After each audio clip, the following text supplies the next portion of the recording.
All right, everybody. So welcome to our July of 2025 in-service training, or sorry, virtual lunch and learn. And our topic is on neonatal abstinence syndrome. So Lori Nestor, where I'm super, super thrilled when we have a presenter who's also a CASA. So Lori has been a CASA since, Lori, I think 2020, maybe 21. I think 1920. Yeah, 1920, somewhere in there. I know we were virtual because yes, I know it was virtual. So you were, I think, Yeah. probably early in the 2020s.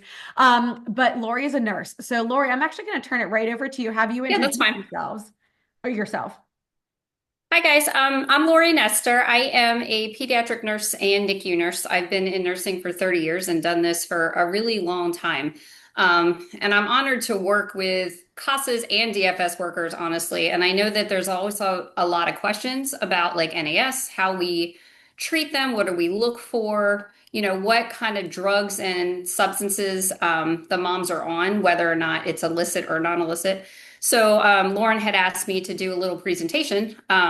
So please feel free to ask any questions. I made it really general because so much of the neonatal abstinence syndrome signs and symptoms are very broad. Treatment is variable based on the baby and their signs and symptoms. And we've now entered, which you'll see on like slide 5, a whole other diagnosis basically, which is called NOWS, which is basically for the prescribed drugs. So I'll go over like the signs and symptoms, how we treat them at the hospital, and then what we teach like the foster parents or the parents if they're going home with the parents, what to look for in the babies moving forward and what we set them up for. All right. So I'm sharing Lori's presentation. So in just a And she's second, going to be my clicker because I'm really good at like in live stuff, but not really online. um, let me see. Can you guys see the screen yet or no? No, Not yet. Oh, there we go. Hold on. Give it just one more second. there we go. All right. Perfect. All right. So, like Lauren said, we're going to go over the infant with NAS, which is neonatal abstinence syndrome. This is in any baby that is exposed to substances in the in utero status, whether they're illicit or prescribed. I can't click it, right? Okay. Like I just said, it's a condition that occurs when a baby withdraws from certain drugs they were exposed to during the pregnancy. So it can be caused by illicit drugs or prescription. Mostly it's opioids. It can be caused by codeine, hydrocodone, which is the Vicodin, oxycodone, OxyContin, as well as tramadol. A lot of moms recently have been prescribed tramadol for like back pain and sleep issues, and they don't realize that this is a drug that can cause withdrawal with their babies. And of course, we talk about the heroin and the illicit drugs that people are getting on the streets right now. Horse tranquilizers have become a very big thing that are causing infants a lot of signs and symptoms of withdrawal.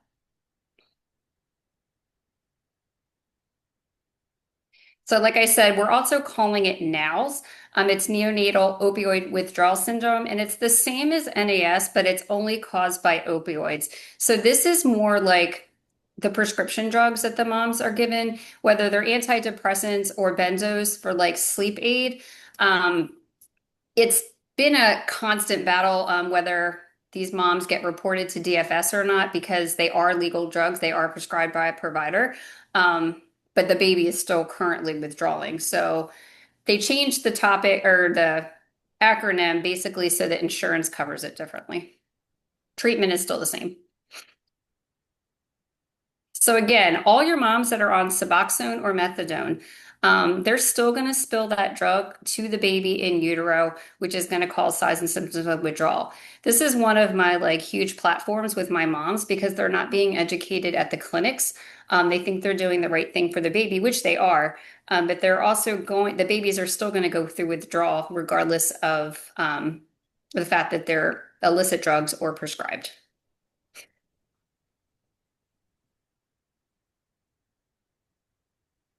So a lot of DFS workers were wondering how we exactly test for the drugs. Basically, every mom who goes into labor and presents to labor and delivery is drug tested prior to delivery. If they come in active labor and pushing out a baby, obviously it won't be prior to delivery, but they do try to obtain that urine drug screen soon after delivery. They go over all the mom's prescription drugs, any of the drug history that the mom had, and whether or not she's on Suboxone or methadone. We also go over whether or not they got pain meds during delivery or whether they got an epidural, because this can also create a false positive for the baby. Again, we check the infant by obtaining a urine right after delivery, and we also send their stool, their first stools, to see if there's drugs in that. The meconium is known as the first baby's bowel movement, and sometimes that can take 3 to 5 days for that to actually result, and sometimes they don't even poop for a day. So we don't always know what the baby is truly exposed to, and for like a week. So we go off the signs and the symptoms that they're presenting with. The scoring tool that we currently use is the Finnegan scoring tool. Basically, it goes over how severe the baby's symptoms are based on 3 general areas that the children present with. So it can be a neurological issue, it can be a gastrointestinal issue, or it can be like more of a cardiac respiratory issue when they're breathing fast or heart rates are elevated. Again, the signs and symptoms are going to be different for every single baby, depending on what the mom is actually on. Sometimes you don't see anything for 3 to 5 days. Sometimes you see them immediately. And they can last from 1 week to 6 weeks. We've had some babies in the hospital that are pretty well wired right after delivery, and it takes us a long time to get them weaned off of morphine, which I'll go over in a couple of slides. Basically because the mom was on several different drugs, as well as energy drinks and caffeinated beverages. So these are not illicit drugs and they're not testable. But the moms who are drinking the monsters, the moms who are drinking, 7, 8, 10 cups of coffee a day, that caffeine has a huge effect on the babies, as well as the opioid withdrawals. So it just kind of depends. Again, it depends on the amount and type of drug used during the pregnancy, how long that mom was actually using the drug, and when that drug was last taken. So some of the sickest babies that we see are the moms who literally shoot up 5 minutes before they show up in the hospital in labor. That baby is heavily, heavily sedated when they come through the birth canal. A lot of them have trouble breathing, show signs of respiratory depression when they are first born. And obviously, most of them will go to the NICU just because they need to recover from the opioids or the heroin that they were taking. Again, the cigarettes, the cocaine, any kind of hypnotics, THC is becoming almost a norm, but that can affect the babies too, especially if the moms are smoking weed or vaping heavily. These babies are very, very jittery. Are the moms drinking heavy amounts of alcohol as well as drugs and smoking and caffeine? Again, another huge thing for the babies that can lead to fetal alcohol syndrome, which is a whole other lecture. Those babies generally present very slow and developmentally, they've got weird shaped ears and eyes that are set a little awkward. How old is that baby at birth, right? Is it a 30-weeker that's going to be a premature baby as well as exposed to drugs and alcohol? Or is it a full-term baby that can metabolize the drugs a little bit better? It's funny because like our post-term babies that are like 39 to 41 weeks, some of those babies actually are worse because their bodies absorb more of it. They're a bigger baby than these little 30-weekers who are only 2 pounds. So it doesn't, I mean, the gestational age can have a huge effect, but so can the weight of the baby.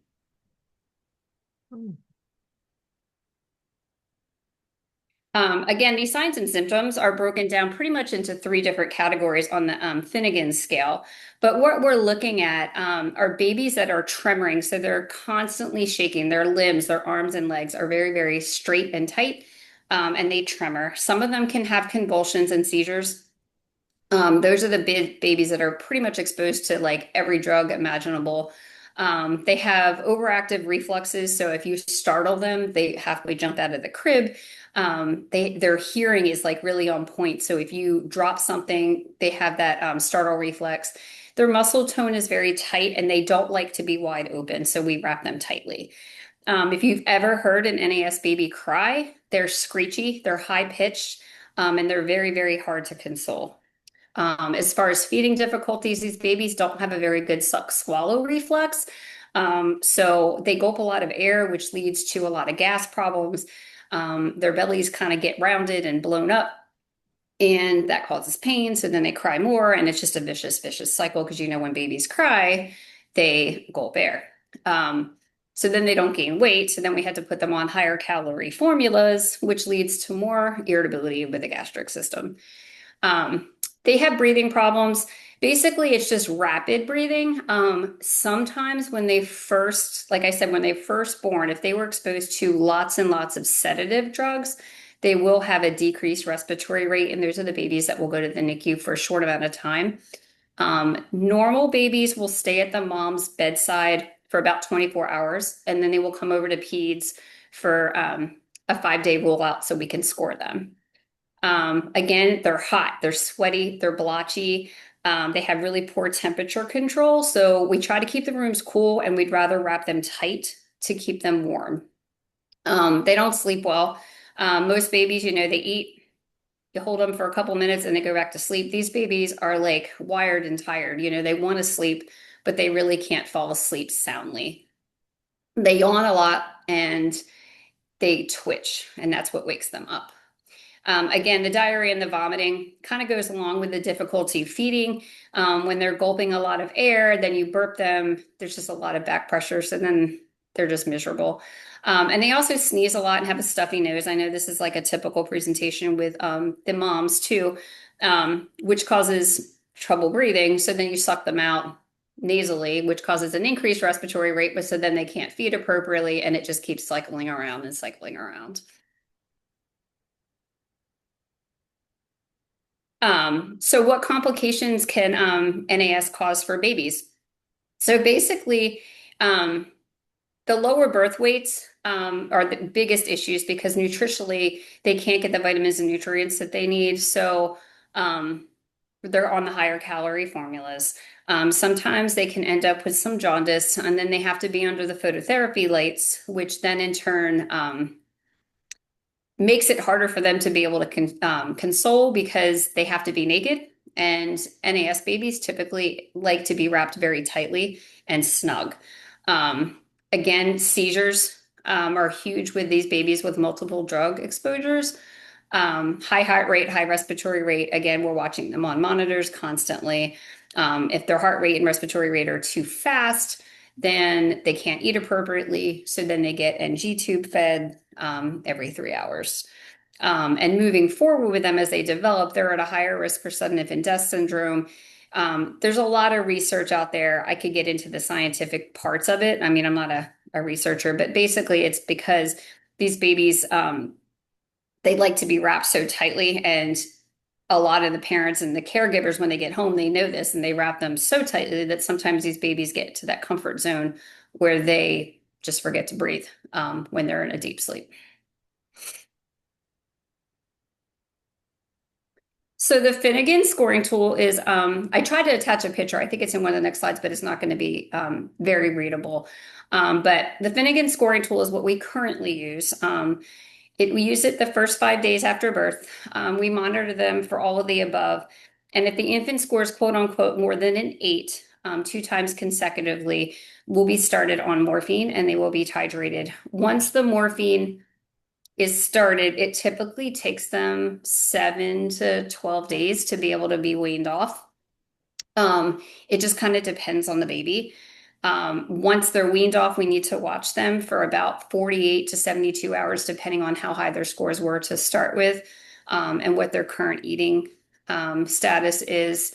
Sometimes they'll have to be given a rescue dose. Sometimes they'll have to be put back on. It kind of just depends on the baby. If they are not eating and drinking, they can get an IV. We try not to do that. We try to get them fed. Again, the higher calories, higher nutrients for feeding. And then I just got a video. Is there any questions? You guys have any questions? What's hydrated? Titrated means like we start them on a weight-based dose. So, um, this is like more like the nursing side of it, but like we normally give them 0.8 milligrams per kilogram. Um, we start them high and then we wean them down. And it's based on their signs and symptoms. So if they're doing well on, the higher dose for 2 days, then we'll wean them 5% off of that daily or every other day based on how they're tolerating the wean. Um, Sometimes if a baby is not doing well on the morphine, we can actually add clonidine too for like seizure prevention control. Like some babies are just like off the chain. I mean, and we can't control anything they're doing and they don't sleep at all. So they're not resting, they're not gaining weight. Their heart rates are through the ceiling and we're very, very concerned about them, like having seizures. So sometimes we'll add the clonidine as a secondary med to get them through it. So I'm curious for these babies, how, and I know it's a hard question, depends on their age, age at birth Yeah. and weight, but how much longer do they generally stay in the hospital than a baby who's full term? I mean, are we talking a week, several It weeks, the depends. process? It depends on if they score into the morphine needs. So if they score high on the Finnegan score and they actually what we always say in nursing, like if they buy morphine, the Hmm. stay will probably be 2 to 3 weeks minimum. And again, it depends on the individual baby and what they were exposed to. Right, Um, if a normal baby goes home in 48 hours, 48 to 72, depending on if mom was a C-section. right. Um, if a baby doesn't need morphine, like if they score less than 8 on this Finnegan tool, um, they will be sent home with resources like Child Development Watch. They will have visits with their pediatrician weekly to monitor weight gain, monitor any signs and symptoms that they're continuing to have. Um, it just kind of depends. And Yeah. again, the full term babies, I mean, I've done this for a long time. The full term babies can really show more of it because they get more, they're bigger babies. So they have more Mhm. time to be adjusted to that med. Your premature babies that are born at 30 weeks now, they can be bad too, but they've got 10 less weeks that they were Right. exposed to these drugs. So a And lot these, of times they're so focused on growing, you know what I mean, like yeah. developing that the withdrawal isn't always the worst part. And these children are generally sent home. There's not a transitional place that they go to. They go home just with the resources. They go home with the resources. Yeah. Hmm. We use our social worker. So every single baby that tests positive for a substance will be referred to DFS, whether they go through a true case or not. So if it's a controlled substance like methadone or Suboxone, um, DFS will make sure that they're compliant with their program and that their urine drug screens have been clean for the last 6 months. If they are clean, then DFS does not have to be involved with them. The caseworker through their substance abuse program normally will have like a comprehensive care plan for the mom and the baby, and they will forward that to the pediatrician. Um, we sometimes we will get a copy of that too, just to kind of make sure that everybody's on the same page. Um, the babies who is all illicit, that opens up a whole DFS case where there needs to be a safety plan person in effect. The courts do get involved with that. And most of the time, those babies do not go home with the parents alone. There has to be a safety person, whether it's a grandparent, an aunt, an uncle, and or maybe sometimes it goes to a foster family. If the mom just doesn't have the resources and doesn't have, the ability to care for this baby safely, they will do a foster care situation until mom can, prove that she can stay clean and care for the baby appropriately. But yeah, we send them home, with a good list of pediatricians, hopefully that they hook up with. Well, we don't actually send them home without that visit, so we have to know who their ped is first.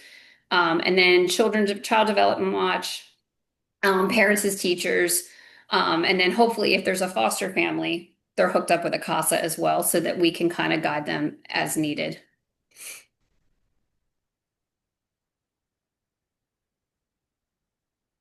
So this video is a little older, there's not a lot of videos out there right now, which is crazy. But because I think now, things are a little bit more controlled and people don't like showing their babies. But this is from, I think it was 2015 or something. Might be a little bit later. But you can actually see the babies and their tremors and their skin and how crazy their cries are. All right. Can you see this video on your screen? This week, the U.S. Senate passed a bill to expand state and local programs to fight Oh, the it's not nation's going to play. opioid epidemic. Do you see it? No. All right, hold on. I might be able to. I think I was trying to be too technologically, too many technology things at one time. All right, so There so you now go. do you see YouTube? Yep. Okay, sorry. Let's try this.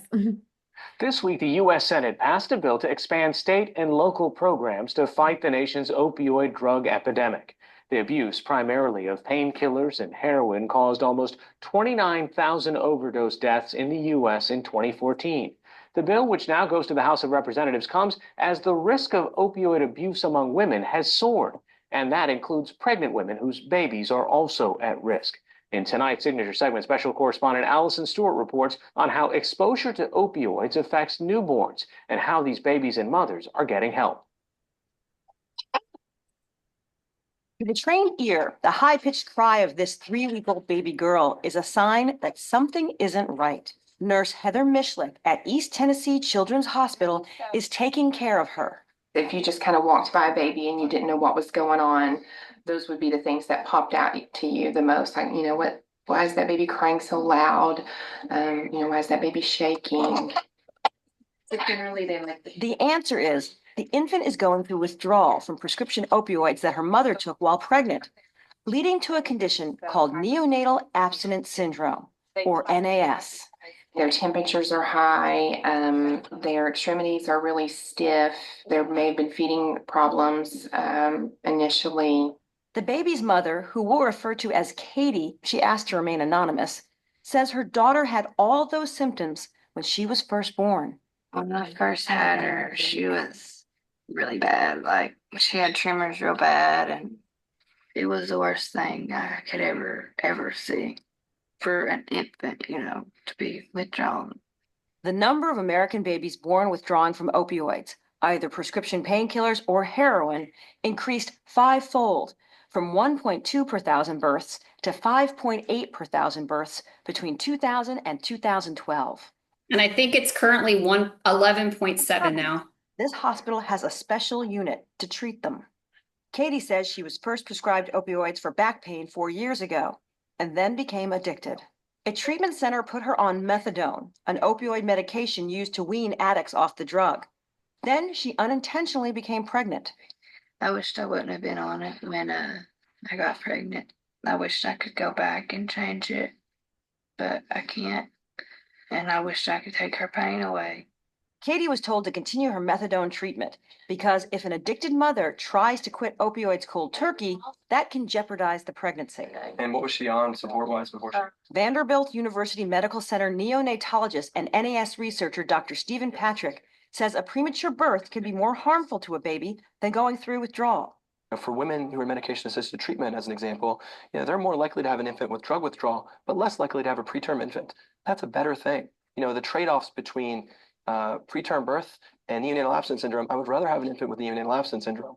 That's because premature babies often have long-term medical complications, whereas NAS is a treatable condition. So I'm going to pick him up. NAS babies need a lot of skin-to-skin contact to be soothed and are kept in dimly lit rooms to prevent overstimulation. When that isn't enough, which was the case for Katie's daughter, the babies are actually given a low dosage of an opioid like morphine to wean them off the dependence they developed in utero from their mothers. The purpose of treatment is to give them the right dose of opiate that's going to alleviate their symptoms and make them more comfortable and safe during the withdrawal period. Diagnosing NAS is challenging. There are a range of symptoms which can take a couple of days after birth to appear. Nurses use a checklist to score symptoms and their severity, including shaking arms and legs, excessive sneezing, and stiffness to the neck. Few hospitals regularly test expecting mothers for illicit drug use when they arrive at a maternity ward, If pregnant women don't disclose their opioid use, doctors and nurses may not be on alert for NAS symptoms in the newborns and could be missing many cases. Dr. Stephen Patrick recommends universal drug screening as long as it is used to provide medical care and not to criminally charge addicted mothers. And in Delaware, it is mandatory for every woman in labor across the state. Yeah, Lori, sorry, can you say that one more time? In Delaware, it was mandated, I think in 2021, every single mom in labor gets drug tested. And that way it's uniform. So it's not, we're not trying to profile anybody. Every single mom is. That way we can treat babies appropriately. From BB all the way up to Christiana.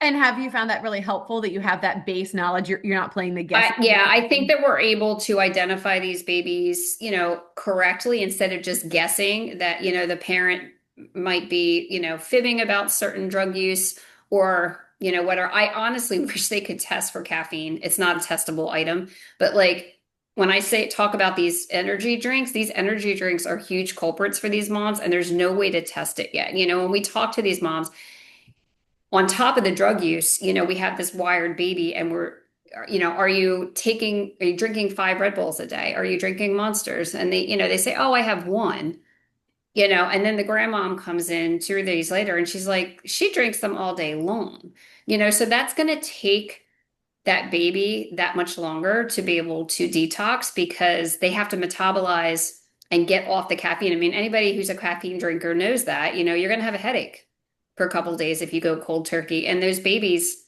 they definitely show signs and symptoms of withdrawal from that kind of stuff too.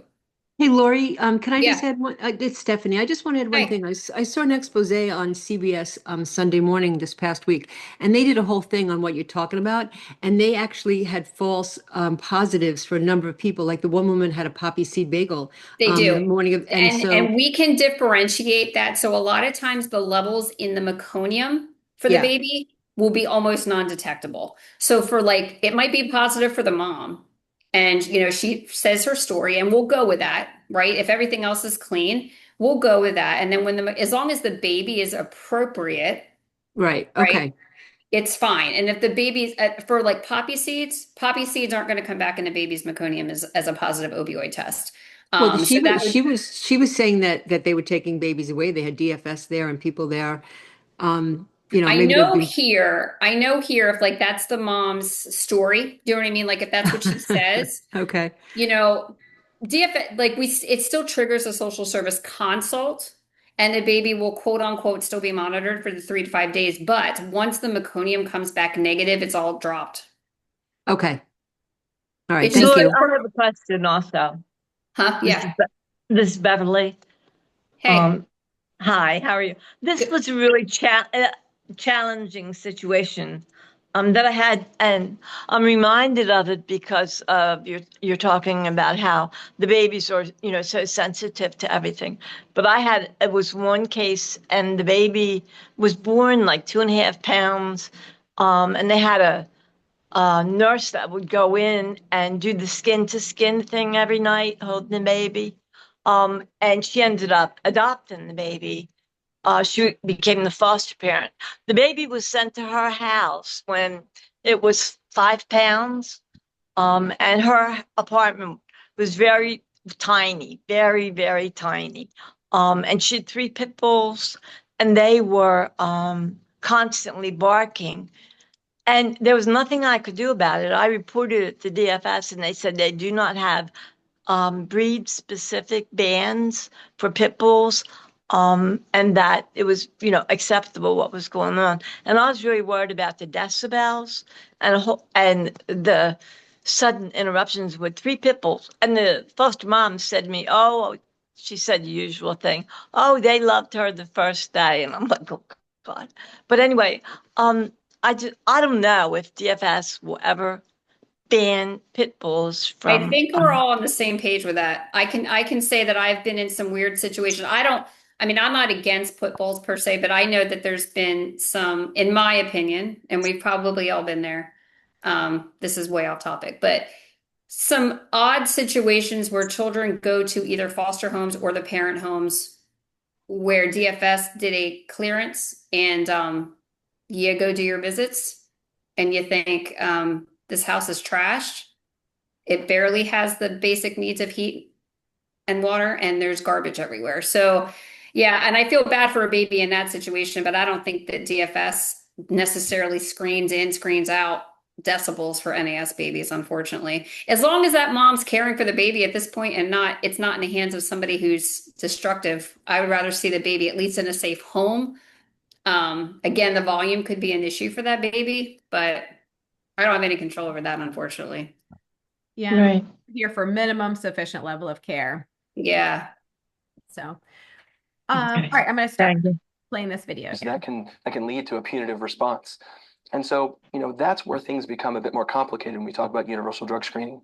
I would say that probably the way that we're doing it now, where we're just doing it kind of ad hoc, it also is biased, right? We tend to drug test those that may not look like us or may come from other places and may miss many cases.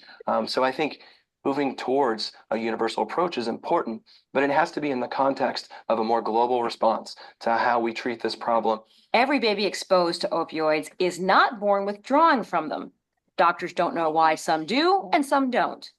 University of North Carolina pediatrician Carl Seashore says that the type of opioid a mother is using, whether it's an illicit drug like heroin or an opioid medication like buprenorphine to treat her addiction, doesn't necessarily predict NAS. You can have a mother who is perfectly compliant with methadone or buprenorphine replacement therapy during pregnancy on a relatively low dose, no other substances, comes out, has a normal delivery without any other stressors, and for whatever reason, that baby might withdraw. And on the contrary, we might have a woman who's using illicitly and erratically, and the baby never develops symptoms of withdrawal. So you really have to manage these babies on a case-by-case basis. Take, for example, Dr. Seashore's patient, Brittany, who was addicted to opioids and took heroin up until her 3rd trimester of pregnancy when she sought treatment. Her 2-day-old son had few signs of NAS. I was really, really, really scared because I didn't actually know if he would make it or not. I was just so overwhelmed when he came out and they were like he was healthy, and I was so surprised. There have been just a few mild and scattered symptoms of potential withdrawal, but nothing that has led to the need for pharmacologic treatment. And so we're going to continue to monitor them for at least another day and see how things are going. Continue to encourage her to do what she's been doing. Brittany and her baby boy were discharged after a few days in the hospital. She's continued to get treatment and support through Horizons, a drug treatment program for pregnant women and mothers at UNC. Right now, my goals are just to move forward and do the right thing and be a good mom with my kids. Dr. Patrick at Vanderbilt University Medical Center says there has not been enough research about the long-term effects of NAS on a child.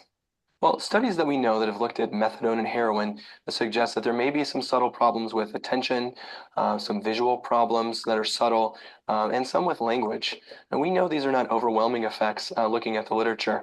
I think one of the issues that we have is that there hasn't been a single study that has followed infants that have been exposed to prescription opioids long term. So we really need some big prospective studies to look at that. Yeah, she's doing a lot better. She don't have the tremors like she did or nothing. She's not nearly as fussy. After several weeks of treatment at East Tennessee Children's Hospital, Katie was excited to take her baby girl home. And I know I'm not going to go back to the pain pills. I've got her now. So she'll help me. Awesome. Give me just a second to stop sharing. Let me go back to our PowerPoint. Yes, Joyce. Given the fact that we have all this cuts in funding and all that stuff with Medicaid, how is this, how is it affecting the services that because the parents come in, we don't know insurance, is Medicaid picking up all of this, and what's going to happen when they start doing all these cuts? Yeah, I think that's, we're all kind of wondering that. But that's generically, it's not just going to be for NAS babies, right? It's going to be for every patient that's Medicaid or Medicare. Time is going to tell, and unfortunately, we've seen cuts in state funding for children. So I don't know how it's going to, happen or what's going to affect moving forward.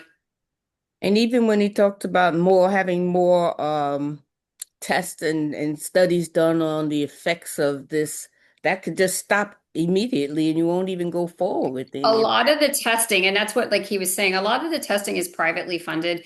And I know as a nurse, like there's just nothing really publicized yet, but they started a lot of long-term, like watching what happens with these kids studies in the teens. So like in the 2010, 2015 range. So we're now getting to that point where you should start seeing something published and you're getting to see like the school age kids and how it's affecting them and how they're, so I would assume that within the next 6 months to 2 years, there'll be some real good published types of studies that are actually saying, yeah, we definitely see some ADHD in these kids. We definitely see some speech delays or speech issues with these kids. The other part of it is you have to take into effect whether these were premature babies or full-term babies, because the premature babies are going to have secondary developmental effects as well if they were, if they were NAS babies as well. Mm-hmm. Thank you. Yep. Lori. Yes. So I guess I don't understand the drug part of it. So if a baby was born like drug exposed and then is put on morphine, that's to relieve the symptoms of exposure, right? Yep, it's to withdraw. So you know how the moms go on methadone and or Right. Suboxone to help withdraw them off the illicit drug, right? Right. So babies get put on morphine because there's no methadone or Suboxone dose for a baby. So like I said, the doses are very, very tiny, but those doses help them get through that. So they don't have the tremors. Hopefully they don't have a seizure. Hopefully we can get them to be able to eat appropriately and be able to have a good suck swallow. Without the morphine, we can't control them, and they're miserable. And then they just reduce that gradually. Yeah. Yeah. Okay. Typically it's 5% every day once they're maintained, as long as that, if you go back to that Finnegan score, as long as that score is less than 8 for 24 hours, we'll decrease it 5% every day until they're off. Okay. And then the suck and like swallow, that's related to like prematurity, I guess, generally. It can be, but the babies who are heavily withdrawing, they can't, like it's that neurological deficit of withdrawal. So their brain doesn't understand that they have to, they can't breathe and suck and swallow all at the same time. And their respiratory rates generally are so fast that breathing and sucking and swallowing it doesn't happen. So they're spitting half the formula out the side of their mouth, or they're gulping so much air that, they're miserable and their bellies hurt because they're gulping air while they suck because the suck isn't tight. I don't know if you've seen a baby who doesn't suck appropriately, but like the formula all comes out the side of their mouth. Yeah. Okay. Thanks. So, again, we saw this in the video and I've talked about it a little bit. We at Bay Health, I don't know what the other hospitals do. The nurses do not do skin to skin. I don't know, the video said that one of those nurses was doing skin to skin. We do not do skin to skin. We hold them. But we do promote that with either the foster parents or the family who is at the bedside. Swaddle them tight. We want them to look like little burritos. The tighter they are, the happier they are. Keep that room, quiet and controlled. They love white noise, I have found. And I've gone back to like classical music too. Like I'll put it in their crib and just very, very quietly, because we have classical music on the TVs at work, and I'll put it on very, very low. And sometimes that will calm them as well. We do advocate care and support for pregnant women with addiction. Yes and no, Sharita. There's a couple of places down here, but I know that one of the programs that was in Smyrna was closed recently. So, I don't know if there's enough, if that's what you're asking. I think there should probably be more options, but I think it all comes down to funding and the amount of workers that are physically able to care for these moms.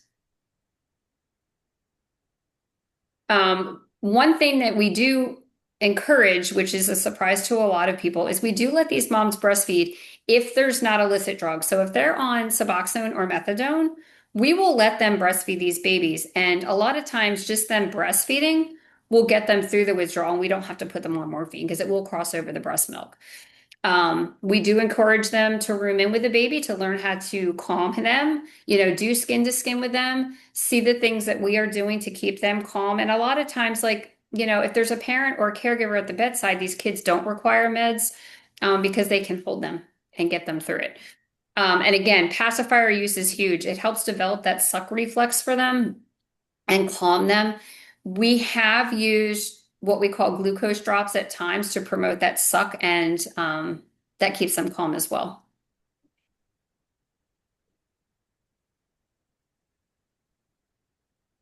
So again, you heard him. There's not a lot of studies that are concrete on this yet, but there's a lot of thoughts that there's going to be developmental delays such as sitting, walking, talking, the social skills by a certain age. I know that these babies, and I've seen them because I care for, like, they're in for NAS, and then I see them at 7 and 8 months for a respiratory thing or whatever. A lot of times these babies aren't developmentally on point. They're not quite sitting up at 7 and 8 months. And I think it's because they spend so much of their time laying down and being held. The grasping items. Yes, we do, Linda. You have to go through volunteer services, get a background check, and they can hook you up. Yep. Peds and NICU uses them. They're called cuddlers. Again, none of this has been proven in any studies, but a lot of developmental, maybe sleep disorders because they get so used to like being held to get to sleep or being rocked in the mamaroos. These babies, they like to be motion. And, I think when the time comes and they can't fit in a mamaroo, they don't know how to sleep on their own without being rocked. Again, hearing and vision problems are questionable. The ADHD kind of diagnosis is what we're seeing most of. But, that's kind of across the board with all pediatric patients. So we don't know if it's just NAS babies or not. Can I say something? Oh, there's a screen missing, but that's okay. It was the screen missing. I might not have sent it to you. The last, yes, you can say something, Linda. Okay. I understand my last case was a baby born addicted, and he still has developmental issues, but he was being seen by people at AI in Wilmington, and they've come up with a syndrome for cocaine addicted children that they're finalizing now. Have you heard any more about that? That there's actually a syndrome being I've heard about it. Fetal alcohol syndrome, but with illicit drugs. I've heard about it. Again, it hasn't been published or anything, so I don't know like details about it yet, honestly. Lori, do you have an estimation? And sorry, I don't think you said it, but sorry if I missed it. Like, how long generally does the weaning process take if the baby is on morphine? Is there a general time frame? It depends on how big the baby is, because the bigger the baby, the higher the dose, right? Okay. And it's all weight based. So, like, if it's an 8-pound baby, their dose is so huge that to only wean it by 5% every day takes a little bit longer, right? If it's a teeny tiny baby, it can go a little bit faster because they have less to wean off of, if that makes any sense. Mm-hmm. It also depends on like the drug that they were on. I mean, we see that kids on, and it's weird, we don't know why. The kids who are on Suboxone and methadone, like the legal drugs, they take forever to come off. And we don't know why. The kids who were just heroin babies, they wean pretty quick. Probably because it's a shorter acting drug. It's in and out of their system pretty quick. Most of the time, I would say 3 weeks. By the time a med is initiated, and then, we score them and we wean them 5% every day, I would say about 3 weeks. Because again, you need 3 days at the very end when they come off to make sure that they don't have a reversal. So sometime around there. Okay. And that's helpful to know, especially when Division of Family Services does get contacted. Like you had said, there's like, a plan of safe care, like who is this baby going home with? Yeah. Do they know how to take care of do they know how to provide proper care? And then if there isn't anyone, that's when Division of Family Services gets involved. And hopefully they'd be able to identify a resource family or foster family in order to, that agrees to take this baby once they're released from the hospital. And then in a perfect world, that resource family goes to the hospital and learns how to care for that baby before. And and we provide all that to them. There's a booklet that we have that we give to the families that we go over everything. There's a video that we have that's uploaded to, our Baby Vet education that we can show them. A lot of it's just the hands-on care though, because every single baby is different. Some of the babies like to be held and rocked, while others are like, please leave me alone. Like wrap me up and put me down. I don't want to be touched. Is it recommended that mom not breastfeed while on Suboxone or anything? No, they can breastfeed as long as there's no other illicit substance. So if they're not positive for heroin on the side or fentanyl, they can breastfeed if their drug screen is clear. Does that make sense? That will help the baby withdraw calmly. Mm-hmm.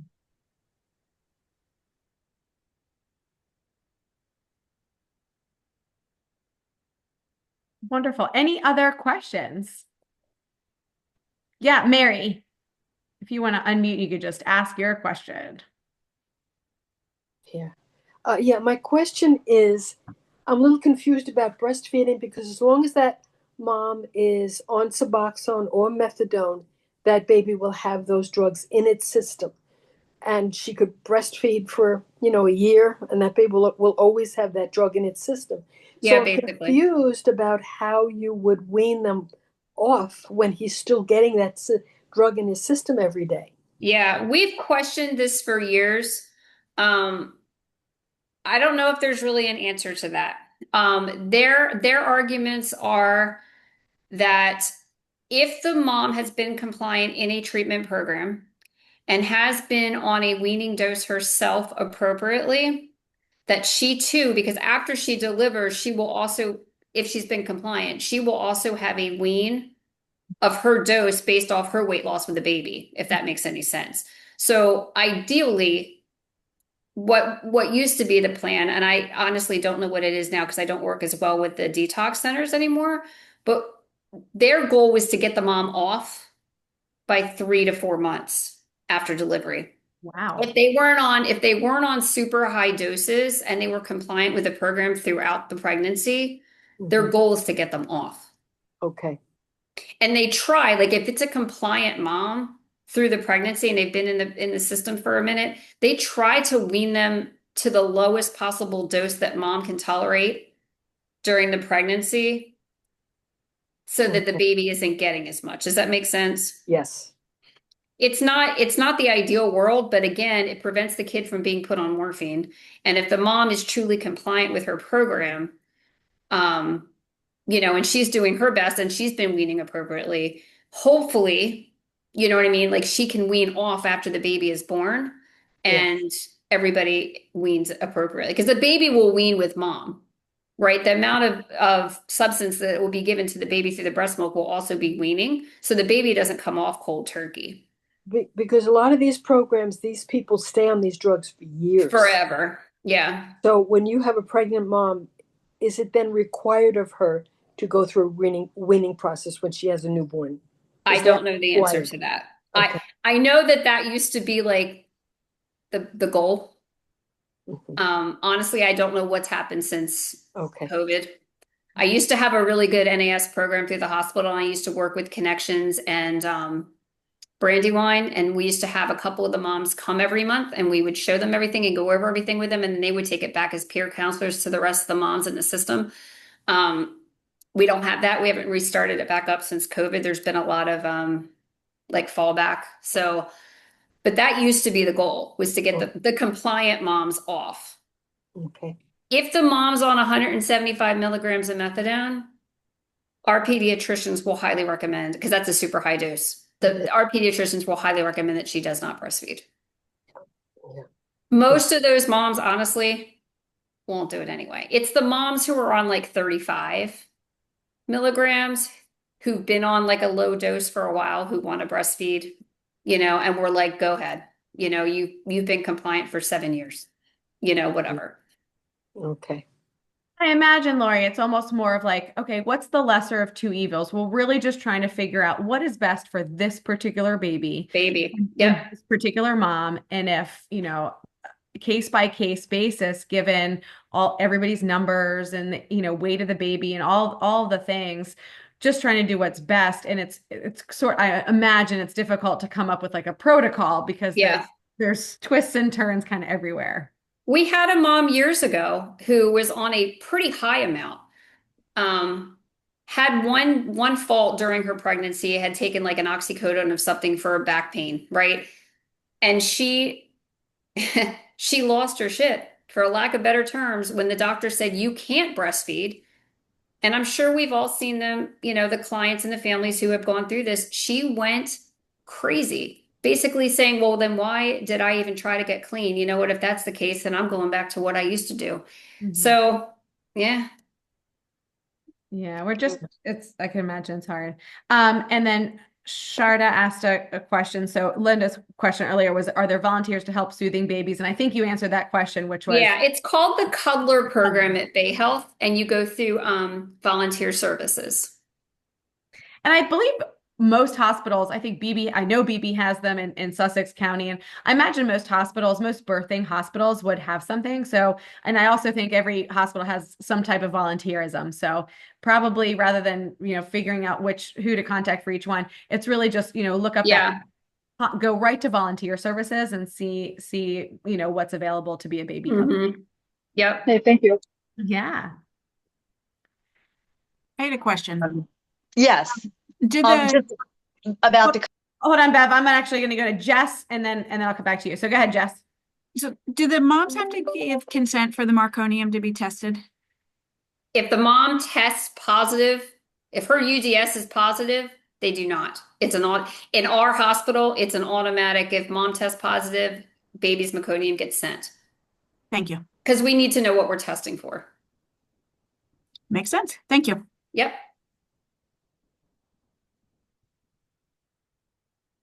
All right. Barb, sometimes it can.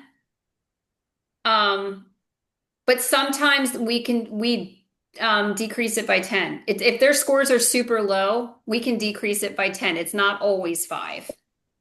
So that's sort of like the general percentage reduction number. Yeah, we 5 is like the minimum that we wean at a time, but we can go up to 10. If their scores in 2s and 3s and they're gaining weight and eating appropriately, they'll cut it down 10% a day. Okay, awesome. So let's do Bev. I had a comment. Yeah, I had a comment. Okay. About the cuddle program. I actually checked into that a few months ago because somebody asked me if they were interested. And I checked with Christiana Care and Nemours, and both of their programs, they were not recruiting because they said they had a year backup. So, that's a great program, but I think it's a bit of a tough program to get in. Yeah, I do think there's a lot of people who want to help the babies. Yeah. Want to be baby cuddlers. Wonderful, everyone. Well, I'm going to wrap it up here. Lori, thank you so much for taking the time to You're chat. welcome. And if you guys have any questions, feel free to reach out to Lauren. She can hook you up with my contact info.